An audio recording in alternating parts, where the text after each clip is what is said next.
আমার সাথে যিনি উপস্থিত রয়েছেন তিনি একজন বিজেপির প্রাক্তন যুব মোর্চার প্রেসিডেন্ট এবং তিনি আশঙ্কা করছেন রাত পোহালেই যে আগামীকাল হুমায়ুন কবিরের যে নতুন দলের সূচনা এবং নতুন দলের তিনি যে ঘোষণা করবেন রাত পার হলেই কিন্তু 10 লক্ষ মানুষের তিনি আশঙ্কা করছেন। তিনি কিন্তু একজন বিজেপি নেতা, আর বিজেপি নেতা হয়ে তিনি কিন্তু হুমায়ুন কবিরকে ফুল সাপোর্ট করছেন। তিনি এই বিষয়ে কি বার্তা দিচ্ছেন শোনাবো আপনাদেরকে। আমি একটা দলেরই লিডার এবং আমি বিজেপির প্রাক্তন যুব মোর্চার প্রেসিডেন্ট কালীগঞ্জে।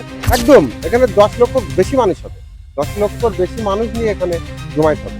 10 লক্ষটা ছাড়িয়ে যেতে পারে, মানে 6 ডিসেম্বরে যে সংখ্যক লোক এসেছিল তার থেকে বেশি লোক। এই যা আপনি বিজেপি নেতা, আপনি কালকে এই দল ঘোষণা করবেন? হ্যাঁ, আমি অবশ্যই টাইম পেলে আসবো।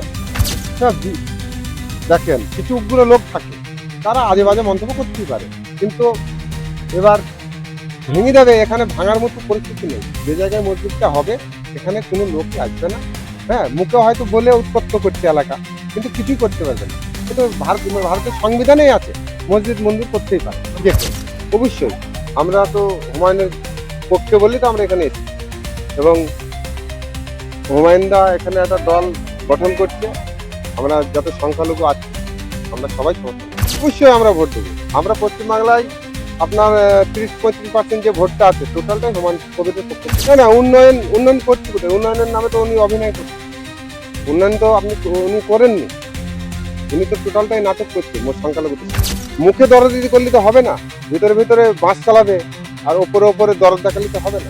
হ্যাঁ, আমি এসেছিলাম, তা নিয়েও বিভিন্ন মানুষের বিভিন্ন কৌতূহল বা মানে কূটনৈতিক বা অনেক কিছু শুনতে হয়েছে আমায়। আমি তখনও ছিলাম, এখনো আছি, আগামী দিনও ওনার পাশে থাকবো। যে প্রকল্পটা চালু করেছে কিন্তু সাধারণ মানুষের টাকা নিয়ে প্রকল্প চালু করেছে। ওর কি জমি জায়গা সয় সম্পত্তি রেখে প্রকল্প চালু করেছে? ওর কি বাপের টাকাটা তো সাধারণ মানুষের, পশ্চিমবাংলার সাধারণ মানুষের খেটি করার টাকা। সেই টাকায় প্রকল্প নিয়ে চালু করতেই পারে উনি মুখ্যমন্ত্রী। 5 লক্ষ নয়, 10 লক্ষ 12 লক্ষ মানুষ হবে। 6 ডিসেম্বরে যখন বাবরি মসজিদ এখানে উদ্বোধন হয় সেদিন 15 লক্ষ মানুষের জমায়েত ছিল। একদম বহরমপুর টু একদম পলাশী পুরো রাস্তা জাম, এবং পুরো এই আশপাশ 50-60 বিঘি জমি সমস্ত একদম মানে মানুষের ভিড়ে পুরো জাম হয়েছে। হুমায়ুনকে চাইবো, যে লেজু কাজ করবে তাকে চাইবো, কিন্তু চিটারকে চাইবো না। মমতা যে মুখ্যমন্ত্রী চিটার, ও চিটারকে দরকার নাই, চিটারের দরকার নাই। সবাইকে বলবো সন্ত্রাসের বিরুদ্ধে যে এই দল তৈরি হয়েছে তার জন্য ওনাকে সাসপেন্ডও করা হয়েছে শাসক দল থেকে, এটা অন্যায়ভাবে করা হয়েছে। আমি চাইবো প্রত্যেকটা মানুষ পাশে দাঁড়িয়ে থেকে মানে ওনার কান্ডারির হাত ধরে শক্ত করে যেন প্রতিবাদের মানে করে সন্ত্রাসের বিরোধিতে। এটা মানুষ জবাব দেবে 2026। তারা ভালো মনে করেছে যে এই দল করতে পারলে নতুন করে তৈরি করতে পারবে, নতুন বাংলা তৈরি হোক, তারা চাইছে, তাই আসছে।